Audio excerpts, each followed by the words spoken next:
नमस्कार, सियासी अखाड़ा देख रहे हैं आप। मैं हूं आपके साथ वरुण गोयल। हरियाणा की राजनीति में आज का दिन बड़ा अहम रहा जब किरण चौधरी और श्रुति चौधरी बीजेपी मुख्यालय पहुंचे।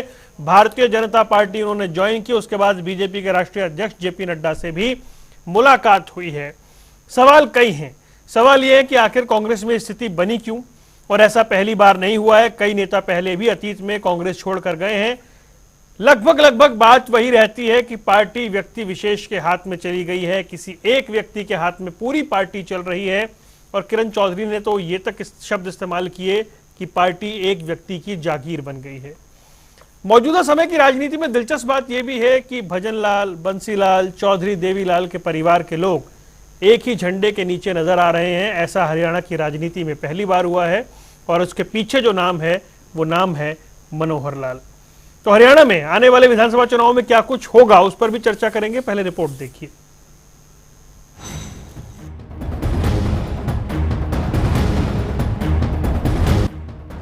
हरियाणा में विधानसभा चुनाव सिर पर है, लेकिन उससे पहले कांग्रेस के भीतर मचे इस घमासान से पार्टी की मुश्किलें और बढ़ सकती हैं। जो बगावत की चिंगारी दबी जुबान में उठी थी, उसे किरण चौधरी और श्रुति चौधरी के इस्तीफे ने हवा दी है। हरियाणा में गुटबाजी की सियासी कथा कोई नई नहीं है। 2019 के विधानसभा चुनाव में भी कांग्रेस में खुलकर गुटबाजी सामने आई थी। नतीजा, कांग्रेस को 2019 के विधानसभा चुनाव में दूसरी बार हार का सामना करना पड़ा। अब ये भी कयास लगाए जा रहे हैं कि हरियाणा विधानसभा चुनाव से पहले कांग्रेस के कई बड़े बड़े चेहरे बीजेपी में आ सकते हैं। किरण चौधरी की तोशा निराहू और बाड़ी भिवानी, नागल चौधरी और इसके आसपास के कई इलाकों में अच्छी पकड़ है। और कहा यह भी जा रहा है कि 3 से 4 विधानसभा सीटों पर खास प्रभाव डाल सकती है। सबसे बड़ी बात यह भी है कि वो आज भी लोगों के बीच काफी एक्टिव नजर आती हैं। वहीं दूसरी ओर किसी समय में देवीलाल, बंसीलाल और भजनलाल के रूप में 3 लालों के इर्द गिर्द घूमने वाली राजनीति अब चौथे लाल यानी कि मनोहर लाल के इर्द गिर्द घूम रही है।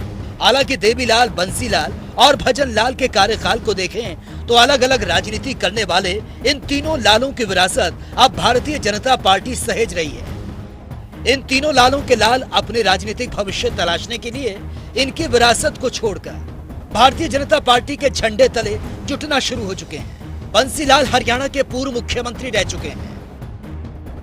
बंसीलाल हरियाणा के पूर्व सीएम थे और किरण चौधरी भिवानी के तोशाम से लगातार 3 बार विधायक चुनी जा चुकी हैं। वहीं साल 2014 में नेता प्रतिपक्ष थी और इससे पहले हुड्डा सरकार में 10 साल मंत्री भी रही हैं। किरण चौधरी ने अपने इस्तीफे में इशारों में भूपेंद्र हुड्डा पर बड़ा आरोप लगा दिया। किरण चौधरी ने इस्तीफे में लिखा कि हरियाणा में कांग्रेस पार्टी केवल एक ही व्यक्ति की जागीर बनकर रह गई। किरण चौधरी का यह फैसला आसान नहीं था, लेकिन पार्टी में गुटबाजी और अंदरूनी कलह के चलते कांग्रेस को छोड़ बीजेपी में शामिल हो गई। हरियाणा में इस साल के आखिर में विधानसभा चुनाव होने हैं और महज 4 महीनों का ही समय बचा। ऐसे में चुनावी समर से पहले कांग्रेस को ये बड़ा झटका लगा है। ब्यूरो रिपोर्ट, जनता टीवी।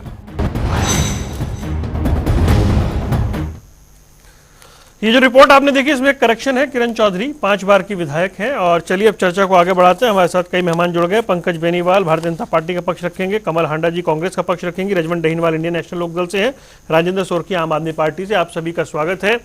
शुरुआत आज कमल हांडा जी से करते हैं। कमल हांडा जी, आपकी पार्टी की एक बड़ी नेता, कद्दावर चेहरा, पूर्व मंत्री, पूर्व विधायक दल की नेता चौधरी बंसीलाल की विरासत, वो अपनी पुत्री के साथ जो सांसद रही हैं, पार्टी छोड़ गई हैं। चुनाव से ठीक पहले ये झटका है आपके लिए? वरुण जी, आपको नमस्कार। सभी प्रवक्ताओं को नमस्कार। आपका चैनल देखने वालों को भी मेरा नमस्कार। औरों के ख्यालात की लेते हैं तलाशी।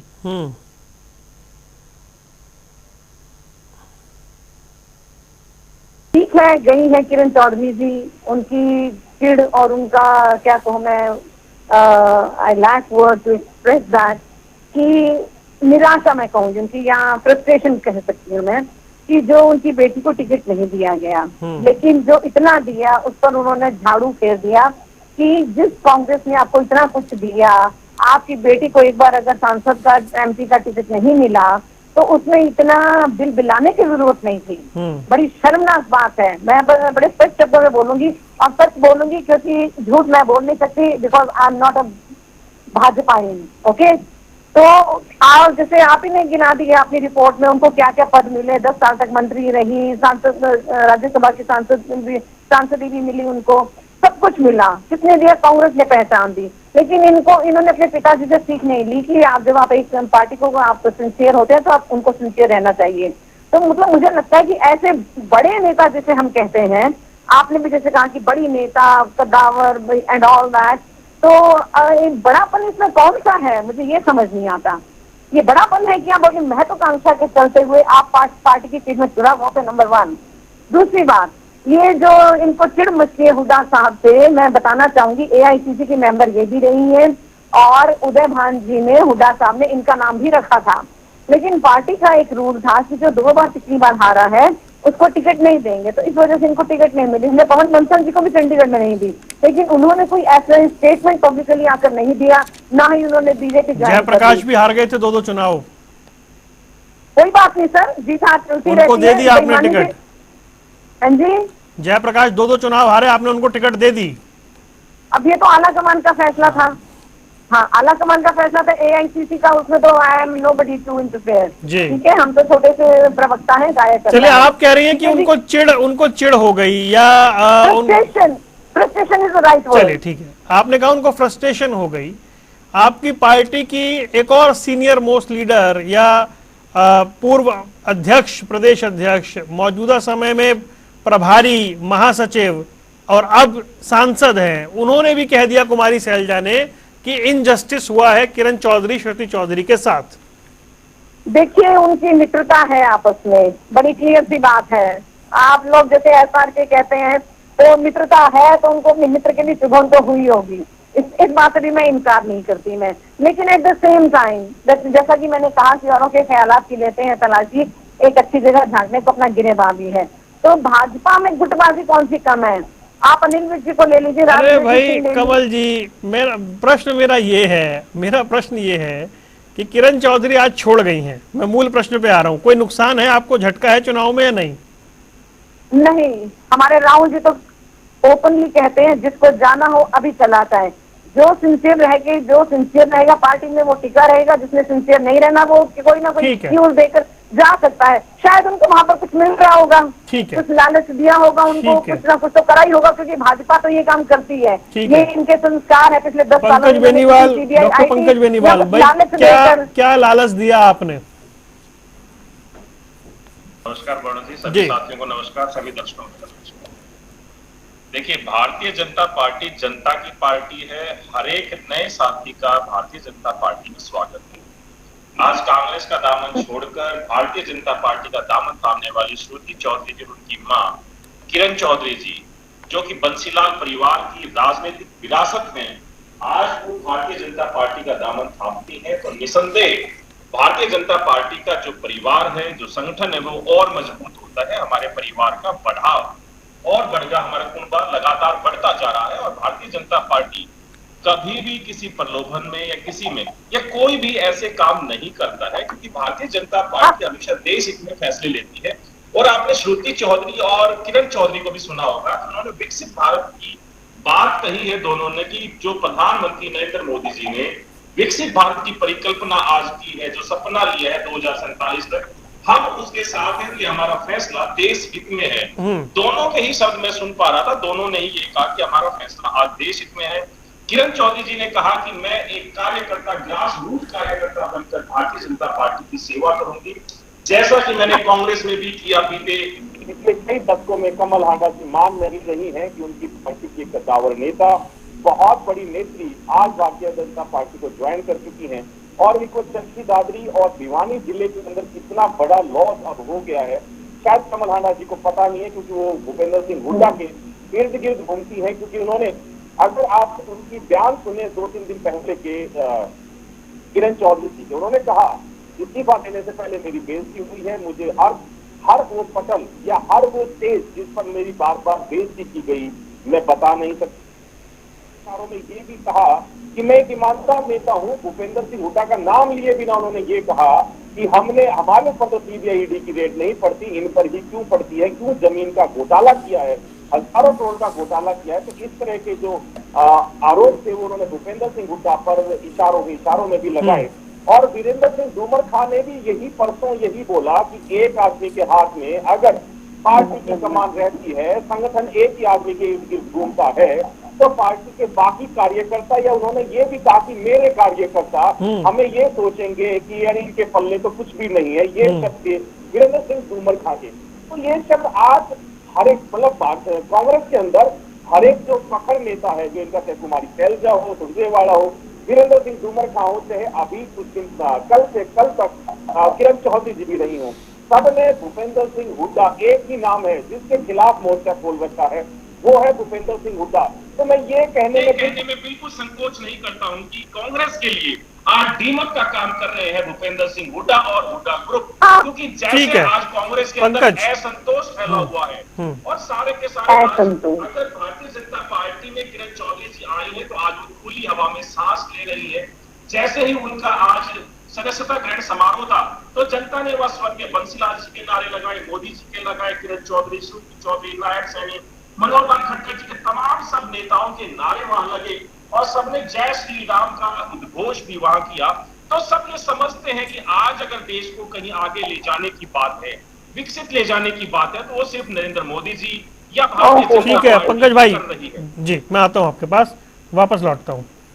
रजवंत दहीनवाल, देर से ही सही, ये तो होना ही था, ठीक है ये बात? देखिए, पार्टी की बड़ी कद्दावर नेता थी, निश्चित तौर पर इस सेक्शन का नहीं समय से जुड़ी हुई थी और परंतु कोई भी व्यक्ति इसलिए पार्टी से जुड़ा हो, उसके जाने से निश्चित तौर पर पार्टी को कमजोरी मिलती है, पार्टी को नुकसान भी होता है। और किसी भी पार्टी में अगर वो जाते हैं तो स्वाभाविक है वहां पर फायदा होगा ही होगा। लेकिन ये चीज एक बार कमल हांडा जी से एक चीज जरूर पूछिए कि कोई एक व्यक्ति का नाम बता दीजिए जिसके बारे में वो ये कह सके कि हाँ उनके जाने से पार्टी को नुकसान होगा। क्योंकि जब भी कांग्रेस को कोई छोड़ के जाता है या भारतीय जनता पार्टी को कोई छोड़ के जाता है तो इनके प्रवक्ता एक ही चीज कहते हैं, बोले कि कोई फर्क नहीं पड़ेगा। तो एक बार ये चीज बताएं कि जब चौधरी वीरेंद्र सिंह भारतीय जनता पार्टी छोड़ के गए थे तो बीजेपी वाले कह रहे थे नहीं कोई फर्क नहीं पड़ेगा, और कांग्रेस को छोड़ के अगर कोई जाता है तो कहता है कि नहीं जाने तो कोई फर्क नहीं पड़ेगा। तो फिर उनके आने से फर्क क्यों पड़ रहा है? ये चीज दोनों बातें एक साथ तो नहीं हो सकती सुधीर भाई, नहीं वरुण जी। फिर दूसरी बात क्या है कि ये बताएं कि कोई एक व्यक्ति का नाम भी बता दे कि हाँ उस व्यक्ति के जाने से फर्क पड़ेगा, वो भी नहीं है, ऐसा कोई भी नहीं बता पाएंगे।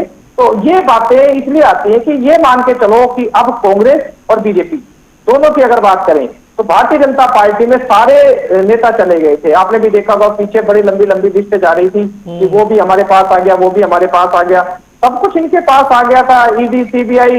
लेकिन उसके बाद क्या हुआ कि ये 5 सीटें खो गई। मेरा एक सवाल है, इसमें पूर्ण बहुमत की सरकार थी, वो पूर्ण बहुमत की सरकार इनकी नहीं बन पाई। मेरा एक सवाल है इसमें, ये तो खैर क्योंकि इलेक्शन नजदीक है, आया राम गया राम चलता रहेगा, लेकिन क्या किरण चौधरी वाला चैप्टर थोड़ा बड़ा चैप्टर नहीं हो गया है कांग्रेस के लिए? नहीं, कांग्रेस के लिए नहीं, कांग्रेस के लिए सारे ही बड़े चैप्टर थे। राव इंद्रजीत सिंह गए, वो भी बड़ा चैप्टर था। अगर बात करें चौधरी वीरेंद्र सिंह की, वो भी बड़ा चैप्टर था। धर्मवीर की बात करें, रमेश कौशिक जी की बात करें, ये सारे बड़े चैप्टर थे, बड़े नेता ही तो थे।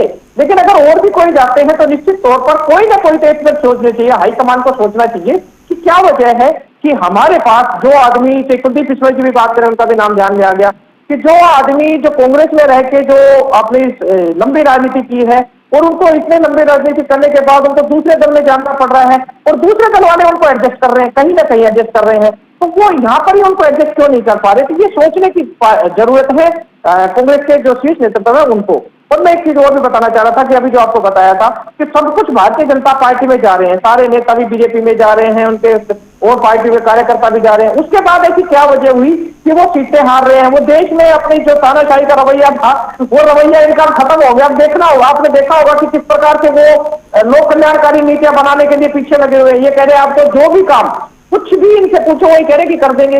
अब कह रहे हैं कि डीसी 9 से सुबह 9 बजे आपकी समस्याओं का सुनेगा, अधिकारी आपकी सुनेंगे, कहीं पर भी जाओगे आपको कोई ना नहीं कहेगा। इसका मतलब क्या था? इसका मतलब यही था कि जनता ने इनको इनकी औकात बता दी कि जनता की ताकत क्या होती है और जनता क्या कर सकती है। इससे पहले अगर ये कुछ करते तो शायद ठीक रहता, लेकिन 9.5 साल का जो खट्टर साहब का जो शासन था, वो खट्टर साहब का शासन कहीं ना कहीं विफल रहा, तभी तो इन्होंने सैनी साहब को सीएम के पद पर दिया। और अब उनको ये लगा कि 5 सीटें और खो गई। ये कांग्रेस को नहीं गई है 5 सीटें, ये भारतीय जनता पार्टी के खिलाफ में गई है और नेशनल पार्टी होने के नाम पर उनसे गई है। लेकिन विधानसभा के चुनाव में और भी बहुत से ऐसे नेता हैं जो पार्टियों को, भाजपा को छोड़कर भी जाएंगे, कांग्रेस को भी छोड़ के जाएंगे, इधर उधर आना जाना रहेगा। कारण है कि उनको अपने आप को एडजस्ट करना होता है। अब दोनों ही पार्टियां ये सोचेंगी।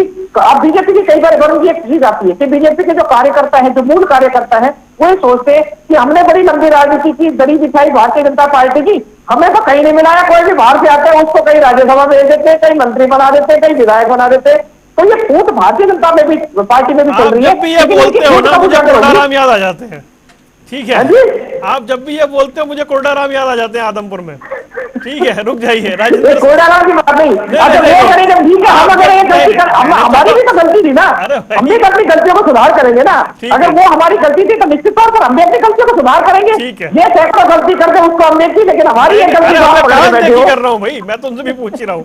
राजेंद्र सोरकी भाई, राजेंद्र भाई ये बताएं, बीजेपी अगर नैरेटिव की बात करें तो एक बीजेपी नैरेटिव सेट कर रही है कि देखिए दूसरी पार्टी के बड़े नेता हमारी तरफ आ रहे हैं, और उधर भूपेंद्र सिंह हुड्डा, उनका नाम लेकर के लोग पार्टी छोड़ते हैं कि जी एक व्यक्ति पार्टी चला रहा है। देखिए वरुण भाई, ये जो आप बात कर रहे हैं ना, सारी दुनिया जानती है कि किरण चौधरी जी भूपेंद्र हुड्डा के शुरू से खिलाफ रही हैं। और ना केवल किरण चौधरी नहीं, कांग्रेस में जो है ना और दूसरे नेता भी हैं जो खुलेआम भूपेंद्र हुड्डा जी की जो है ना खिलाफत करते हैं। किरण चौधरी भी उनमें रही है। और आप तो अच्छी तरह जानते हो कि हरियाणा में आप लोग भी करते थे, कांग्रेस में गुट बना हुआ था, एसआर के गुट। तो उस एसआर के गुट में जो के नाम है वो किरण चौधरी जी के नाम से ही वो एसआर के गुट बना हुआ था। अब शायद वो गुट जो है आज ही ताजा बन के वो एसआरबी गुट जो है उसका नाम सुनने में आ रहा है। तो ये कोई नई बात नहीं है कि हुड्डा जी के ऊपर जो है ना खिलाफ करके किरण चौधरी जी गई हैं। लेकिन जो सबसे बड़ी बात और सबसे जो हैरान करने वाली बात है ना, वो ये है कि जब भी किसी के विचार, व्यवहार और आचरण के अंदर अगर फर्क आ जाता है तो उसको सबसे बड़ा धूर्त कहा जाता है। और आज अगर ये धूर्तता और ये महाधूर्तपना जो अगर दिख रहा है कहीं, तो वो भारतीय जनता पार्टी और उसके नेताओं में दिखाई दे रहा है कि एक प्रकार से परिवारवाद के खिलाफ लड़के सत्ता के शिखर तक पहुंचने वाली भारतीय जनता पार्टी आज जो है पूरी तरह महाधूर्त बीजेपी और महाधूर्त मनोहर लाल जी आज पूरी तरह से जो हरियाणा के तीनों लालों के लालों को जो है वो उन ये तो अचीवमेंट हो गई ना, अपना तीनों लालों के लालों को अपने झंडे के नीचे ले आना तो अचीवमेंट हो गई मनोहर लाल की भाई। नहीं, अचीवमेंट क्या है आप ये बताओ ना। फिर परिवारवाद की फिर क्या परिभाषा रहेगी भारतीय जनता पार्टी के लिए? मैं पूछूंगा, हमारे पंकज बेनीवाल जी भी आम आदमी पार्टी से ही बीजेपी में गए हुए हैं, कि ये बताएं मेरे को फिर परिवारवाद वो किसको मानते थे? ठीक है, फिर कौन सा परिवारवाद की कौन सी परिभाषा थी? उस पर आप भी जवाब दे सकते हो वरुण भाई, ये आपके लिए। मैं क्यों जवाब दूंगा, पंकज बेनीवाल देंगे जवाब, मैं पार्टी थोड़ी हूँ भाई। मैं बीजेपी के प्रवक्ता से भी पूछूंगा। दूसरी तरफ सबसे बड़ी, आप एक मिनट और दे मेरे को। अभी जो है ना, ये सिर्फ जो भूपेंद्र हुड्डा जी के लिए और पूरी कांग्रेस के लिए भी जो है ना ये आत्म मंथन का विषय है कि जिस प्रकार से सिर्फ किरण चौधरी नहीं गई है, इससे पहले बड़े बड़े दिग्गज जो कांग्रेस को छोड़ के गए हैं उनकी भी लगभग जो है ना यही कहानी रही है कि एक आदमी की जागीर पार्टी बन गई है, एक आदमी पार्टी चला रहा है। और इससे पहले जो है ना राव इंद्रजीत गए हैं, धर्मवीर जी गए हैं, वीरेंद्र जी गए थे, और नवीन जिंदल जी जो कुरुक्षेत्र से अभी एमपी बने हैं, आदमपुर से कुलदीप बिश्नोई जी उनका परिवार है।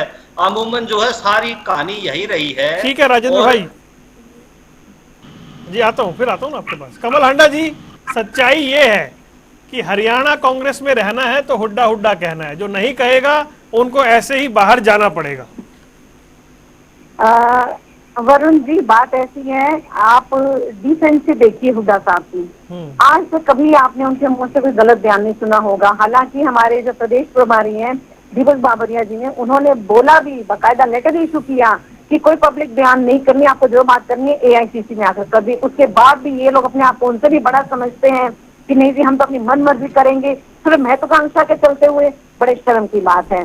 दूसरी बात, इन्होंने जैसे सोरथी जी ने कहा बड़े बड़े दिग्गज नेता जो है गए हैं, तो मैं इनको याद दिलाना चाहूंगी कि ईडी, सीबीआई, आईटी और इलेक्शन कमीशन तक भी जो है इनके पास था, विपक्ष निहत्था था। आपके भी लोग गए जेल में, आपको भी पता होगा सोरथी जी, लेकिन गए कैसे और कैसे छापे मारे, रुक जाइए, किसी नेता को नहीं तोड़ पाई आज तक बीजेपी। इन्होंने सारा अपना ऑपरेशन लोटस इनका दिल्ली में जाके ध्वस्त हो गया, बात तो करने दीजिए, आपको तो जाके ध्वस्त हो गया, कहीं नहीं चल पाया।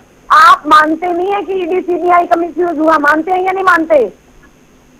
नहीं मानते हैं, ईडी सीबीआई और जितनी सत्ता का दुरुपयोग है सबका सारा सबसे ज्यादा खामियाजा वही मैं बता रही हूँ। बहुत सारे दिग्गज नेता जिसे आप इतनी तानाशाही के खिलाफ अगर कोई डट के लड़ाई लड़ रहा है तो आम आदमी पार्टी के नेता लड़ाई लड़ रहे हैं। नहीं, अभी विपक्ष भी इकट्ठा हुआ है सारा नेता क्या बोल रहा है, अभी विपक्ष भी बहुत इकट्ठा हुआ और बहुत स्ट्रांगली लड़ा है। इस बार जो है केंद्र में, संसद में अब एक मजबूत विपक्ष होगा और उसमें सारे युवा होंगे, उसके सवाल देखेंगे, इनके आंकड़ा दे पाते हैं या नहीं दे पाते हैं, संसद भी चलाएंगे या नहीं चलाएंगे, और बैसाखियां भी, अल्पमत की केंद्र में भी सरकार है, कब तक रहेगी वो देखते हैं हम। तो मैं ये कह रही थी कि दिग्गज नेता जो भी गए, ईडी, सीबी, आईटी वगैरह के छापे, जो लोग डर गए वो चले गए, सीधी सी एक बात है। जो नहीं डरे वो तन के खड़े रहे, हमारे राहुल जी खड़े रहे, अखिलेश जी खड़े रहे, तेजस्वी जी खड़े रहे, उधर ममता बनर्जी खड़ी रही, ठीक है, आपके केजरीवाल जी भी लड़ रहे हैं, इसमें कोई शक नहीं है। कमल आंडा जी, आप बोलिए, आप सीधा सीधा बोलिए, क्या किरण चौधरी, एक मिनट, आप क्लियर कट बोलिए, क्या किरण चौधरी, एक मिनट, राजेंद्र भाई प्लीज, राजेंद्र भाई रुकिए, वो भी तो साठ-गांठ कर, एक मिनट रुकिए, राजेंद्र भाई रुकिए। कमल आंडा जी, क्या किरण चौधरी सीबीआई, ईडी की डर की वजह से गई हैं? कोई लालच होगा सर, मैं तो पहले ही दो बातें हो गई ना, आप महत्वाकांक्षा होगी, एक तरफ लालच, एक तरफ डर, एक तरफ महत्वाकांक्षा, तीन चीजें बता दी आपने। नहीं, मैं बिल्कुल कहूंगी, बहुत सारे गए हैं ना, अभी नवीन जिंदा जी कैसे गए आप बताइए, ईडी सीबीआई के डर से ही गए हैं वो भी, और बहुत सारे इनके भाजपा में अपने लोग तो बहुत कम है, 100 लोग तो इनके एमपी जो हैं वो सारे आरएसएस के हैं, बाकी इनके पास चेहरे नहीं है। ये कहते हैं ना कि जो भी है उसका स्वागत है, क्योंकि इनके पास अपने लोग बहुत कम है, इनके पास चेहरे ही नहीं है कि कोई स्ट्रांग फेस हो। हुड्डा जिसे लोग जलते हैं, मैं तो कहती हूँ उसके लिए एक मैं दोहा कहना चाहूंगी, लकड़ी जल कोयला भई, कोयला जल भय और आग। भाजपा कांग्रेस से ऐसी जली ना कोयला भई ना राग, ठीक है। तो बात ऐसी है, वो महत्वाकांक्षा के चलते ही गई है, इसमें कोई शक नहीं, लेकिन शर्मनाक बात है कि जिस कांग्रेस ने इतना दिया, का डर भी बता रही है। नहीं, वो भी है दोनों। अच्छा, आप इससे इनकार कर सकते हैं वरुण जी? मैं आप ही से सवाल पूछती हूँ, चोरी नहीं हुई, वो तो खुद के कह रही है कि हमारे ऊपर कोई केस नहीं है, वो तो खुद ही कह रही है।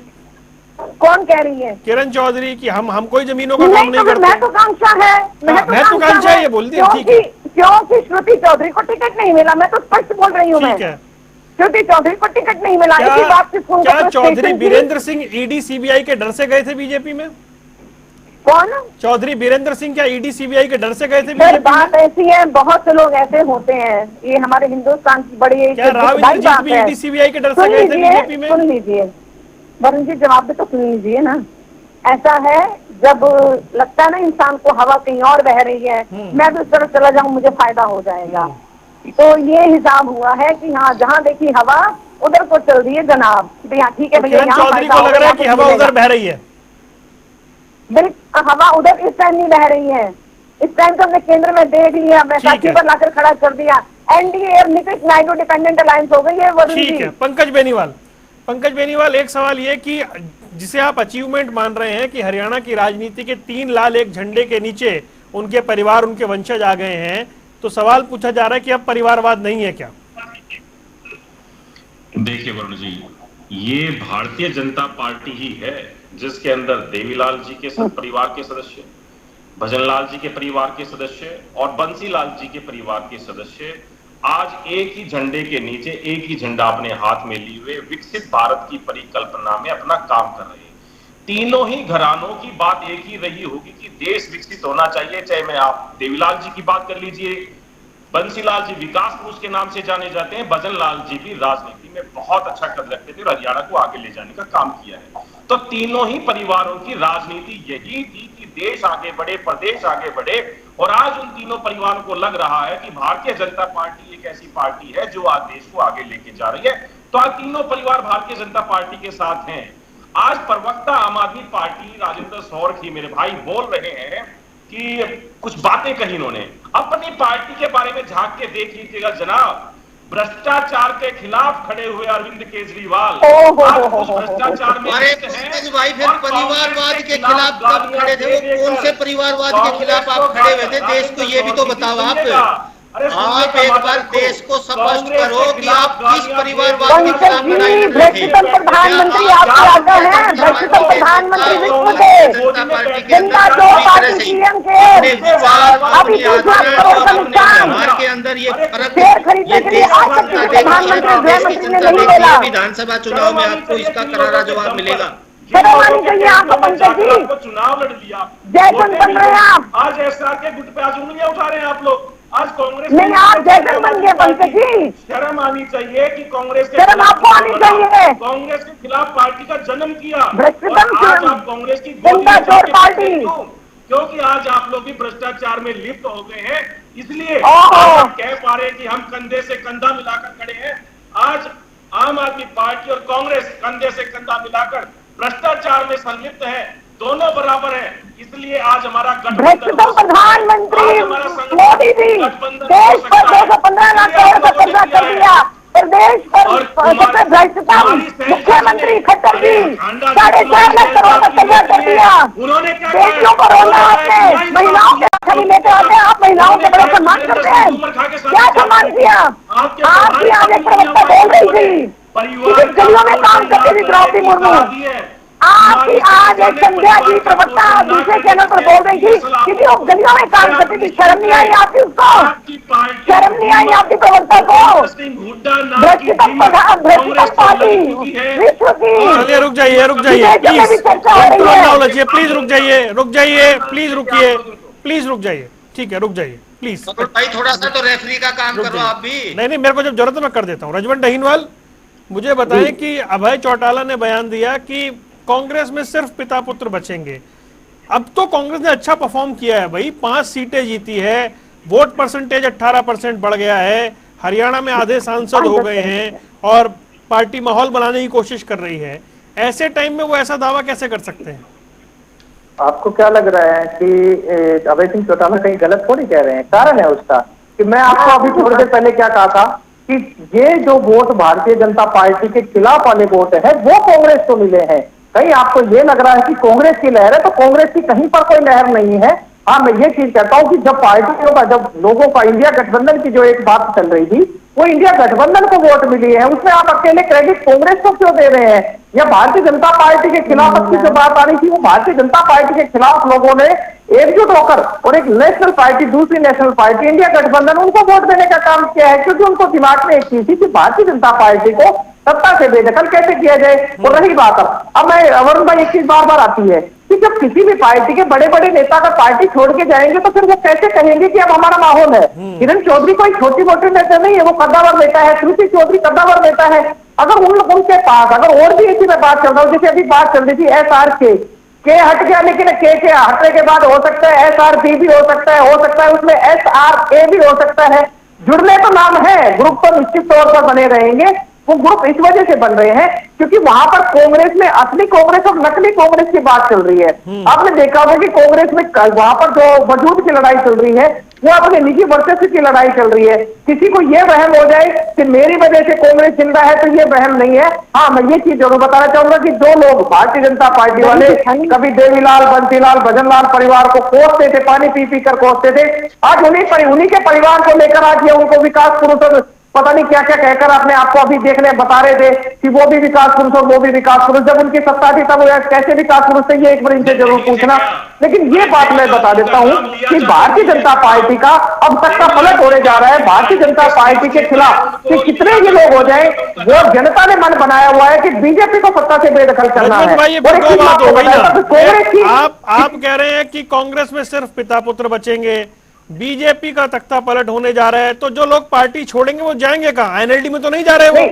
नहीं, आईएनएलडी में नहीं जा रहे। लेकिन मैं आपको बता रहा हूं, मैं अभी थोड़ी देर पहले क्या कहा था कि जब सारे नेता भारतीय जनता पार्टी को ज्वाइन कर गए, उसके बावजूद भी अगर उनकी 5 सीट खो गई तो उसका मतलब क्या है? उन नेताओं के पास कुछ बचा या नहीं बचा ये नहीं कह सकता, लेकिन मैं ये कह सकता हूं कि जनता ने अपना मन बनाया हुआ है कि भारतीय जनता पार्टी को सत्ता से बेदखल करना है। और इंडियन नेशनल दल की मैं बताता हूँ कि जो संघर्ष के प्रतीक है चौधरी अभय सिंह चौटाला, जिन्होंने लगातार जनता के हक हकूकों की रक्षा की है, तो उनके लिए संघर्ष करने का काम किया है, वो व्यक्ति अब जनता के बीच में जा रहा है। अभी आपने देखा चौधरी अभय सिंह चौटाला जिला स्तर के जो कार्यक्रम आयोजित कर रहे हैं, उन कार्यकर्ताओं में किस प्रकार से जनता उनका सहयोग करने का काम करे, क्योंकि उनको पता है कि लोकसभा के चुनाव का अलग सिनेरियो होता है और विधानसभा चुनाव के एक अलग रणनीति राजनीति होती है। और जनता चौधरी अभय सिंह चौटाला को अपना नेता मान चुकी है, क्योंकि उनको पता है यहाँ पर किसी प्रकार की कोई छूट नहीं है। जो लोग एक दूसरे को नीचा दिखाने के चक्कर में अपनी पार्टी का बेड़ा गर्क करने पर तुले हो, उनकी सत्ता नहीं आ सकती।